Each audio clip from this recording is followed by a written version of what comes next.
জলযন্ত্রণায় সহনাগরিকদের সাহায্যার্থে দক্ষিণ Chandpur child development মিশনের উদ্যোগে ত্রিপল প্রদান হাসনাবাদে।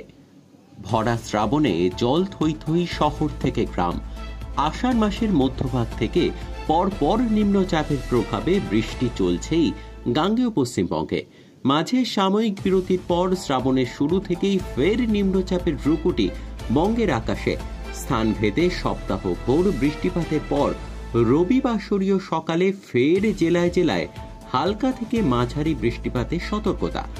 আপাতত বৃষ্টির হাত থেকে রেহাই নেই বঙ্গবাসীর। আবহাওয়া দপ্তরের পূর্বাভাস অনুযায়ী আগামী সপ্তাহেও জারি থাকবে বৃষ্টিপাত। আপাতত বৃষ্টি কমার অবকাশ নেই রাজ্যে।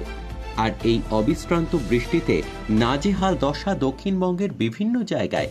মাত্রা অতিরিক্ত বৃষ্টিতে জলযন্ত্রণা পোহাতে হচ্ছে গ্রাম থেকে শহরের মানুষ সকলকেই। তবে গ্রামের কাঁচা বাড়ি বা পুরানো বাড়িগুলিতে বসবাসকারী মানুষদের বেশ সমস্যায় পড়তে হয়েছে। কোথাও ঘরের ছাদ থেকে জল পড়ছে, তো কোথাও বাড়ির বারান্দা জলে জলাকার। এক টানা বৃষ্টিতে একই চিত্র হাসনাবাদের বিভিন্ন গ্রামেও। গ্রামের সহনাগরিকদের দুর্দিনে তাদের পাশে দাঁড়াতে উদ্যোগী হল সোশ্যাল অ্যাক্টিভিটি গ্রুপ। দক্ষিণ চাঁদপুর চাইল্ড ডেভেলপমেন্ট মিশনের পরিচালনায় সোশ্যাল অ্যাক্টিভিটি গ্রুপের তরফে শনিবার হাসনাবাদের বিভিন্ন এলাকার 100 মানুষকে ত্রিপল তুলে দেওয়া হয়।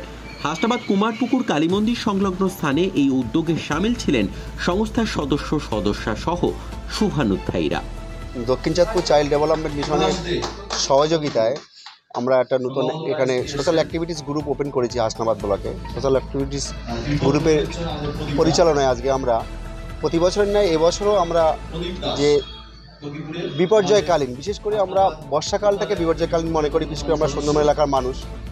এই সময় আমরা বিভিন্ন ধরনের যে সোশ্যাল অ্যাক্টিভিটিস, তার মধ্যে যেমন আমাদের আজকের দিনে ত্রিপল প্রদান অনুষ্ঠান, যে আজকে দীর্ঘ 1 মাস ধরে যে ভারী বর্ষণ, মাঝারি থেকে শুরু করে ভারী বর্ষণ হচ্ছে, এবং ভারী বর্ষণের কারণে যারা এলাকার দুস্থ মানুষ আছে, বিশেষ করে যাদের এখনো পর্যন্ত বাড়ির মাথার উপরে ছাদ নেই, তাদের ভীষণভাবে থাকার অসুবিধা, এবং অনেকের ঘর আছে কিন্তু রান্নাঘর, বিশেষ করে যে খাবার ব্যবস্থা, সেখানেও তারা তাদের খুব কষ্টের মধ্যে জীবনযাপন করছে। আমরা তেমনই আজকের 100 জন মানুষের হাতে, 100 জন পরিবারের হাতে আমরা আজকের ত্রিপল প্রদান করছি, যাতে তারা বিশেষ করে তাদের বাচ্চা থেকে শুরু করে বয়স্ক সবাইকে নিয়ে সুস্থভাবে রাত্রিকালীন তারা ঘুমাতে পারে।